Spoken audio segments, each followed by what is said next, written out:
हर किसी का मन करता है कि दिवाली अपने परिवार के लोगों के बीच में मनाए।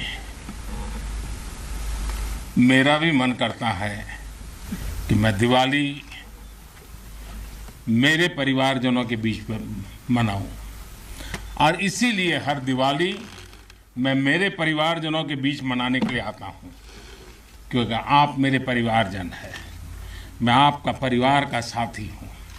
तो मैं यहाँ प्रधानमंत्री के रूप में नहीं आया हूं,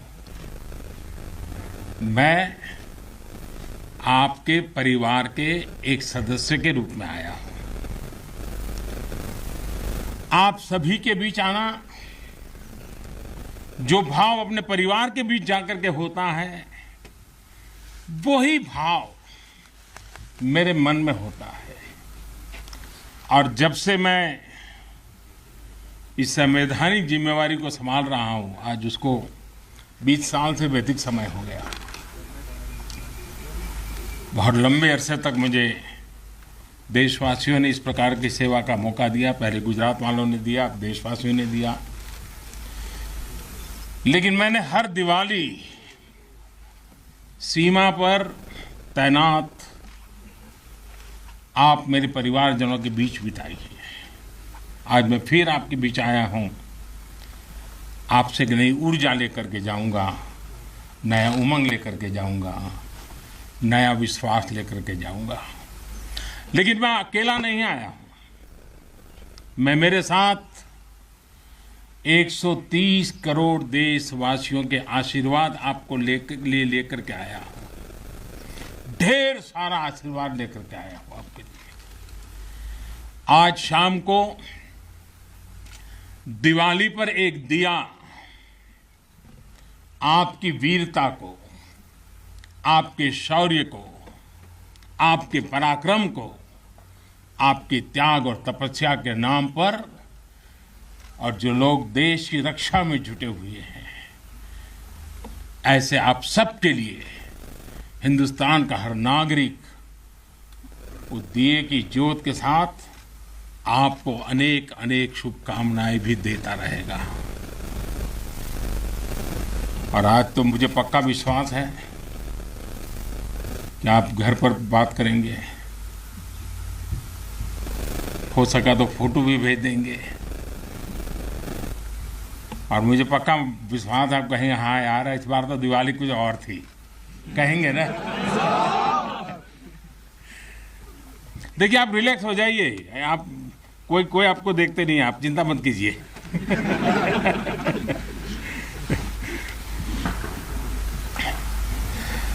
अच्छा आप ये भी बताएंगे ना कि मिठाई भी बहुत खाई थी? नहीं बताएंगे तो बोलो ना। साथियों, आज मेरे सामने देश के जो वीर हैं, देश की जो वीर बेटियां हैं, वो भारत मां की ऐसी सेवा कर रहे हैं जिसका सौभाग्य हर किसी को नहीं मिलता है। किसी किसी को ही मिलता है जो सौभाग्य आपको मिला है। मैं देख रहा हूं, मैं महसूस कर रहा हूं, आपके चेहरे के उन मजबूत भावों को मैं देख रहा हूं। आप संकल्पों से भरे हुए हैं, और यही आपके संकल्प, यही आपके पराक्रम की पराकाष्ठा करने की भावनाएं, चाहे हिमालय हो, रेगिस्तान हो, बर्फीली चोटियां हो, गहरे पानी हो, कहीं पर भी आप लोग मां भारती का एक जीता जागता सुरक्षा कवच है। आपके सीने में वो जज्बा है जो 130 करोड़ देशवासियों को भरोसा होता है, वो चैन की नींद सो सकते हैं। आपके सामर्थ्य से देश में शांति और सुरक्षा एक निश्चिंतता होती है। एक विश्वास होता है। आपके पराक्रम की वजह से हमारे पर्वों में प्रकाश फैलता है, खुशियां भर जाती हैं, हमारे पर्वों में चार चांद लग जाते हैं।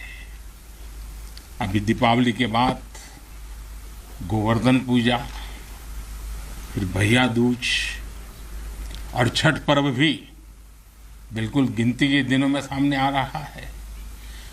आपके साथ ही मैं सभी देशवासियों को नौशेरा की इस वीर वसुंधरा से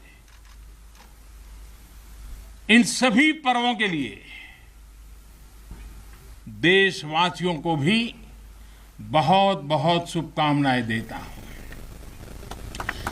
देश के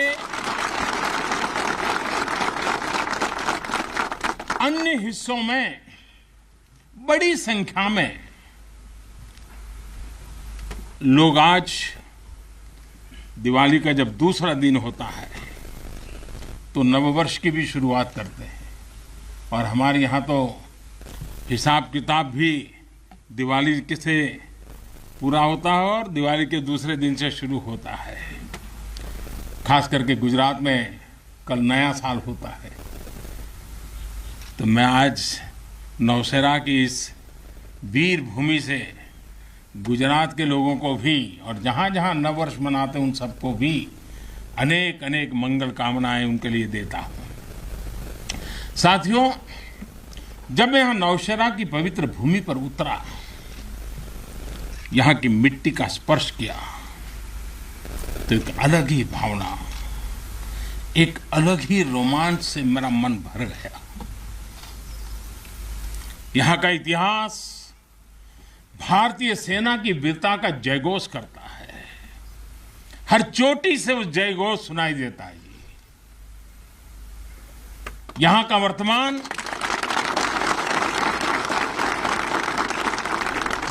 वर्तमान आप जैसे वीर जवानों की वीरता का जीता जागता उदाहरण है। वीरता का जिंदा सबूत मेरे सामने मौजूद है।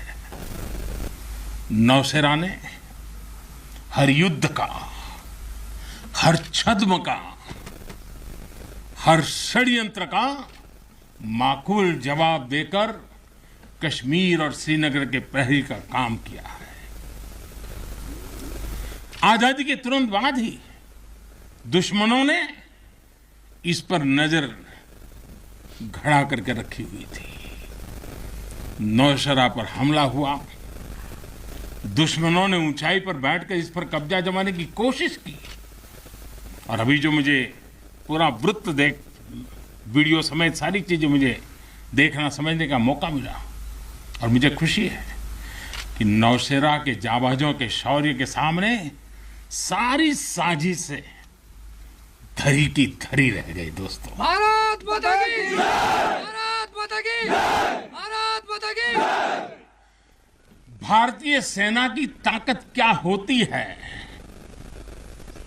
इसका एहसास दुश्मन को शुरुआत के दिनों में ही लग गया था जी। मैं नमन करता हूं नौशेरा के शेर ब्रिगेडियर मोहम्मद उस्मान को, नायक जदुनाथ सिंह जी को, जिन्होंने देश की रक्षा के लिए अपना सर्वोच्च बलिदान दिया। मैं प्रणाम करता हूं लेफ्टिनेंट आर राणे को, जिन्होंने भारतीय सेना की जीत का रास्ता प्रशस्त किया था। ऐसे कितने ही वीरों ने नौशेरा की इस धरती पर गर्व की गाथाएं लिखी, अपने रक्त से लिखी हैं, अपने पराक्रम से लिखी हैं, अपने पुरुषार्थ से लिखी हैं, देश के लिए जीने मरने के संकल्पों से लिखी है। अभी मुझे, ये मेरा सौभाग्य था कि दिवाली के इस पवित्र त्योहार पर मुझे आज दो ऐसे महापुरुषों के आशीर्वाद प्राप्त करने का सौभाग्य मिला। मेरे जीवन में एक प्रकार से अनमोल विरासत है। मुझे आशीर्वाद मिले श्री बलदेव सिंह और श्री बसंत सिंह जी, ये दोनों महापुरुष बाल्यकाल में मां भारती की रक्षा के लिए फौज के साथ कंधे से कंधा मिलाकर के साधनों के अभाव के बीच भी, और जब मैं आज सुन रहा था उनको, वही जज्बा था जी, वही मिजाज था, और वर्णन ऐसे कर रहे थे जैसे आज ही अभी से लड़ाई के मैदान से आए हैं, ऐसा वर्णन कर रहे थे। आजादी के बाद हुए युद्ध में ऐसे अनेकों स्थानीय किशोरों ने ब्रिगेडियर मोहम्मद उस्मान के मार्गदर्शन से बाल सैनिक की भूमिका निभाई थी। उन्होंने अपने जीवन की परवाह न करते हुए उतनी कम उम्र में देश की सेना के साथ कंधे से कंधा मिलाकर के काम किया था, सेना की मदद की थी। नौशेरा के शौर्य का ये सिलसिला तब से जो शुरू हुआ, न कभी रुका है, न कभी झुका है। यही तो नौशेरा है। भारत माता की जय! भारत माता की जय! भारत माता की जय! सर्जिकल स्ट्राइक में यहां की ब्रिगेड ने जो भूमिका निभाई, वो हर देशवासी को गौरव से भर देता है। और वो दिन तो मैं हमेशा याद रखूंगा, क्योंकि मैं कुछ तय किया था सूर्यास्त के पहले कि सब लोग लौट करके आ जाने चाहिए, और मैं हर पल फोन की घंटी पर टिकटिका के बैठा हुआ था कि आखिर से आखिर मेरा जवान पहुंच गया क्या, और कोई भी नुकसान किए बिना ये मेरे वीर जवान लौट करके आ गए, पराक्रम करके आ गए, सिद्धि प्राप्त करके आ गए। भारत माता की जय! भारत माता की जय! भारत माता की जय! सर्जिकल स्ट्राइक के बाद यहां अशांति फैलाने के अनगिनत कुत्सित प्रयास हुए, आज भी होते हैं, लेकिन हर बार आतंकवाद को मुंह तोड़ जवाब मिलता है।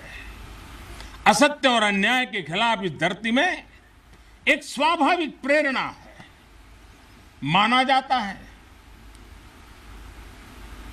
और मैं मानता हूं ये अपने आप में बड़ी प्रेरणा है। ऐसा माना जाता है कि पांडवों ने भी अज्ञातवास के दौरान अपना कुछ समय इसी क्षेत्र में व्यतीत किया था। आज आप सबके बीच आकर मैं अपने आप को यहां की ऊर्जा से जुड़ा हुआ महसूस कर रहा हूं। साथियों, इस समय देश अपनी आजादी के 75 वर्ष का पर्व मना रहा है। आजादी का अमृत महोत्सव गुलामी के लंबे कालखंड में असंख्य बलिदान देकर हमने ये आजादी हासिल की है। इस आजादी की रक्षा करने का दायित्व हम सभी हिंदुस्तानियों के सर पे है, हम सबकी जिम्मेवारी है। आजादी के अमृत काल में हमारे सामने नए लक्ष्य हैं, नए संकल्प हैं, नई चुनौतियां भी हैं। ऐसे महत्वपूर्ण कालखंड में आज का भारत अपनी शक्तियों को लेकर भी सजग है और अपने संसाधनों को लेकर भी। दुर्भाग्य से पहले हमारे देश में सेना से जुड़े संसाधनों के लिए ये मान लिया गया था कि हमें जो कुछ भी मिलेगा विदेशों से ही मिलेगा। हमें टेक्नोलॉजी के मामले में झुकना पड़ता था, ज्यादा पैसे खर्च करने पड़ते थे। नए हथियार, नए उपकरण खरीदने होते थे तो प्रक्रिया सालों साल चलती रहती थी। यानी एक अफसर फाइल शुरू करें, वो रिटायर हो जाए, तब तक भी चीज नहीं पहुंचती थी। ऐसा ही कालखंड था। नतीजा ये कि जरूरत के समय हथियार फिर आपाधापी में खरीदे जाते थे। यहां तक कि स्पेयर पार्ट्स के लिए भी हम दूसरे देशों पर निर्भर रहते थे। साथियों, डिफेंस सेक्टर में आत्मनिर्भरता का संकल्प उन पुरानी स्थितियों को बदलने का एक सशक्त मार्ग है। देश के रक्षा खर्च के लिए जो बजट होता है, अब उसका करीब 65% देश के भीतर ही खरीदी पर खर्च हो रहा है। हमारे देश ये सब कर सकता है, करके दिखाया है। एक अभूतपूर्व कदम उठाते हुए अब भारत ने यह भी तय किया है कि 200 से ज्यादा साजो सामान और उपकरण अब देश के भीतर ही खरीदे जाएंगे। आत्मनिर्भर भारत का यही तो संकल्प है। अगले कुछ महीनों में इसमें और सामान जुड़ने वाले हैं। देश को आत्मनिर्भर बनाने वाली ये पॉजिटिव लिस्ट और लंबी हो जाएगी। इससे देश का डिफेंस सेक्टर मजबूत होगा, नए नए हथियारों उपकरणों के निर्माण के लिए निवेश बढ़ेगा। साथियों, आज हमारे देश के भीतर अर्जुन टैंक बन रहे हैं, तेजस जैसे अत्याधुनिक लाइट कॉम्पैक्ट एयरक्राफ्ट बन रहे हैं। अभी विजयादशमी के दिन 7 नई डिफेंस कंपनियों को भी राष्ट्र को समर्पित किया गया है। हमारी जो ऑर्डिनेंस फैक्ट्रीज थी वो अब स्पेशलाइज्ड सेक्टर में आधुनिक रक्षा उपकरण बनाएगी। आज हमारा प्राइवेट सेक्टर भी राष्ट्र रक्षा के संकल्प का सारथी बन रहा है। हमारे कई नए डिफेंस स्टार्टअप्स आज अपना परचम लहरा रहे हैं। हमारे नौजवान 20, 22, 25 साल के नौजवान क्या क्या चीजें लेकर के आ रहे हैं, गर्व होता है। साथियों, उत्तर प्रदेश और तमिलनाडु में बन रहे डिफेंस कॉरिडोर इस स्पीड को और तेज करने वाले हैं।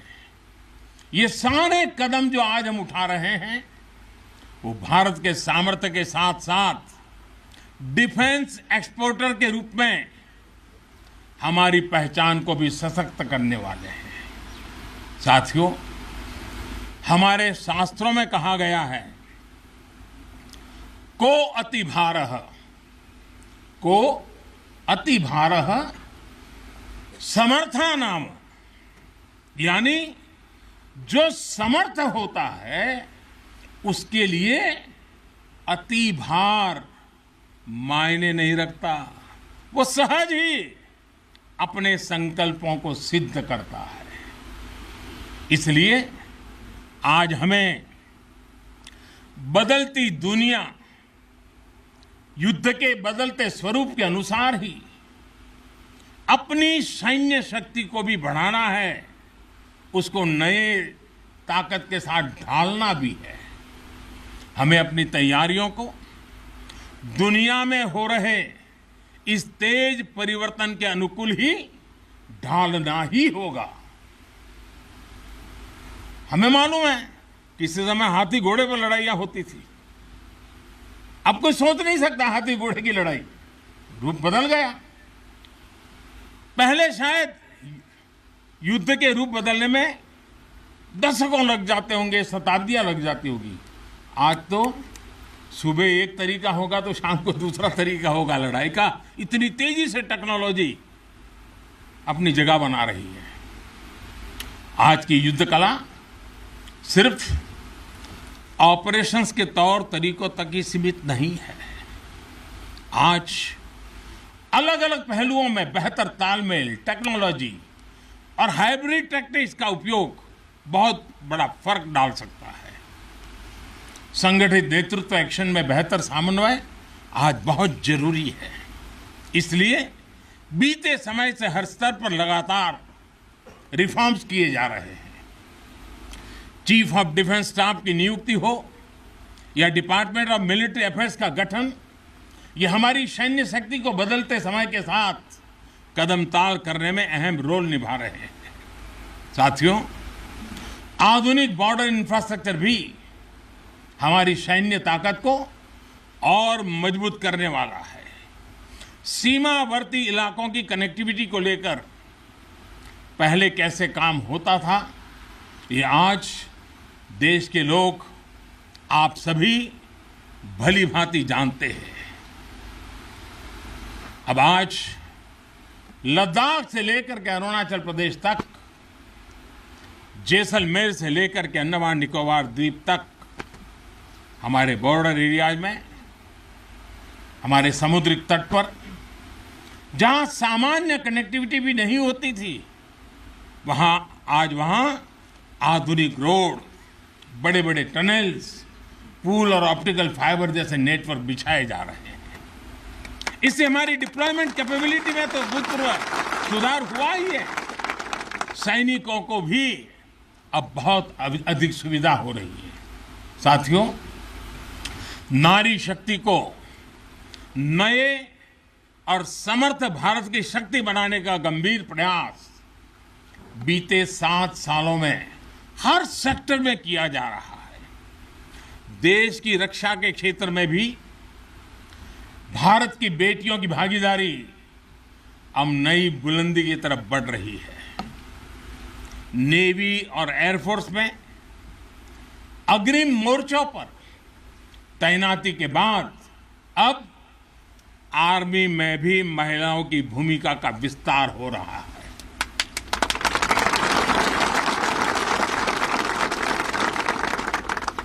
मिलिट्री पुलिस के द्वारा बेटियों के लिए खोलने के बाद अब महिला अफसरों को परमानेंट कमीशन देना इसी भागीदारी के विस्तार का ही हिस्सा है। अब बेटियों के लिए नेशनल डिफेंस एकेडमी, राष्ट्रीय मिलिट्री स्कूल और राष्ट्रीय इंडियन मिलिट्री कॉलेज जैसे देश के प्रीमियर मिलिट्री संस्थानों के दरवाजे खोले जा रहे हैं। इसी वर्ष 15 अगस्त को मैंने लाल किले से यह भी घोषणा की थी कि अब देश भर के सभी सैनिक स्कूलों में बेटियों को भी पढ़ाई का अवसर मिलेगा। इस पर भी तेजी से काम शुरू हो गया है। साथियों, मुझे आप जैसे देश के रक्षकों की वर्दी में केवल अथाह सामर्थ्य के ही दर्शन नहीं होते। मैं जब आपको देखता हूं तो मुझे दर्शन होते हैं अटल सेवा भाव के, अडिग संकल्प शक्ति के और अतुलनीय संवेदनशीलता के। इसलिए भारत की सेना दुनिया की किसी भी दूसरी सेना से अलग है। उसकी एक अलग पहचान है। आप विश्व की शीर्ष सेनाओं की तरफ एक प्रोफेशनल फोर्स तो है ही, लेकिन आपके मानवीय मूल्य, आपके भारतीय संस्कार आपको औरों से अलग एक असाधारण व्यक्तित्व के धनी बनाते हैं। आपके लिए सेना में आना एक नौकरी नहीं है। पहली तारीख को तनख्वाह आएगा इसके लिए नहीं आए हैं आप लोग। आपके लिए सेना में आना एक साधना है, साधना। जैसे कभी ऋषि मुनि साधना करते थे ना, मैं आपके हर एक के भीतर वो साधक का रूप देख रहा हूं। और आप मां भारती की साधना कर रहे हैं। आप जीवन को उस ऊंचाई पर ले जा रहे हैं कि जिसमें 130 करोड़ देशवासियों की जिंदगी जैसे आपके भीतर समाहित हो जाती है। ये साधना का मार्ग है। और हम तो भगवान राम में अपने सर्वोच्च आदर्श खोजने वाले लोग हैं। लंका विजय करने के बाद भगवान राम जब अयोध्या लौटे थे तो यही उद्घोष करके लौटे थे, अपि स्वर्णमयी लंका न मे लक्ष्मण रोचते, जननी जन्मभूमिश्च स्वर्गादपि गरीयसी। यानी सोने और समृद्धि से भरपूर लंका को हमने जीता जरूर है, लेकिन हमारी ये लड़ाई हमारे सिद्धांत और मानवता की रक्षा के लिए थी। हमारे लिए तो हमारी जन्मभूमि हमारी है, हमें वहीं लौटकर उसी के लिए जीना है। भारत माता की जय, भारत माता की जय, भारत माता की जय। और इसलिए जब प्रभु राम लौटकर आए तो पूरी अयोध्या ने उनका स्वागत एक मां के रूप में किया। अयोध्या के हर नर नारी ने, यहां तक कि पूरे भारतवर्ष ने दिवाली का आयोजन कर दिया। यही भाव हमें औरों से अलग बनाता है। हमारी यही उदात्त भावना हमें मानवीय मूल्यों के उस अमर शिखर पर विराजमान करती हैं जो समय के कोलाहल में, सभ्यताओं के हलचल में भी अड़िग रहती है। इतिहास बनते हैं, इतिहास बिगड़ते हैं, सत्ताएं आती हैं, सत्ताएं जाती है, साम्राज्य आसमान छूते हैं, ढहते हैं, लेकिन भारत हजारों साल पहले भी अमर था, भारत आज भी अमर है और हजारों साल बाद भी अमर रहेगा। भारत माता की जय! भारत माता की जय! हम राष्ट्र को शासन, सत्ता और साम्राज्य के रूप में नहीं देखते। हमारे लिए तो ये साक्षात जीवंत आत्मा है। इसकी रक्षा हमारे लिए केवल भौगोलिक रेखाओं की रक्षा भर नहीं है। हमारे लिए राष्ट्र रक्षा का अर्थ है इस राष्ट्रीय जीवंतता की रक्षा, राष्ट्रीय एकता की रक्षा और राष्ट्रीय अखंडता की रक्षा। इसलिए हमारी सेनाओं में आकाश छूता शौर्य है तो उनके दिलों में मानवता और करुणा का सागर भी है। इसलिए हमारी सेनाएं केवल सीमाओं पर ही पराक्रम नहीं दिखाती। जब देश को जरूरत पड़ती है तो आप सब आपदा, विपदा, बीमारी, महामारी से देशवासियों की हिफाजत के लिए मैदान में उतर आते हैं। जहां कोई नहीं पहुंचे वहां भारत की सेनाएं पहुंचे। ये आज देश का एक अटूट विश्वास बन गया है। हर हिंदुस्तानी के मन में से ये भाव अपने आप प्रकट होता है। ये आ गए ना, अरे चिंता नहीं, अब हो गया। ये छोटी चीज नहीं, आप देश की अखंडता और सार्वभौमिकता के प्रहरी हैं। एक भारत श्रेष्ठ भारत के संकल्प के प्रहरी है। मुझे पूरा भरोसा है कि आपके शौर्य की प्रेरणा से हम अपने भारत को शीर्ष ऊंचाइयों तक लेकर जाएंगे। साथियों, दीपावली की आपको भी शुभकामना है, आपके परिवारजनों को शुभकामना है और आप जैसे वीर बेटे बेटियों को जन्म देने वाली उन माताओं को भी मेरे प्रणाम है। भारत माता की जय! भारत माता की जय! भारत माता की जय! मैं फिर एक बार आप सबको दीपावली की अनेक अनेक शुभकामनाएं देता हूं। मेरे साथ पूरी ताकत से बोलिए, भारत माता की जय! भारत माता की जय! भारत माता की जय! बहुत बहुत धन्यवाद।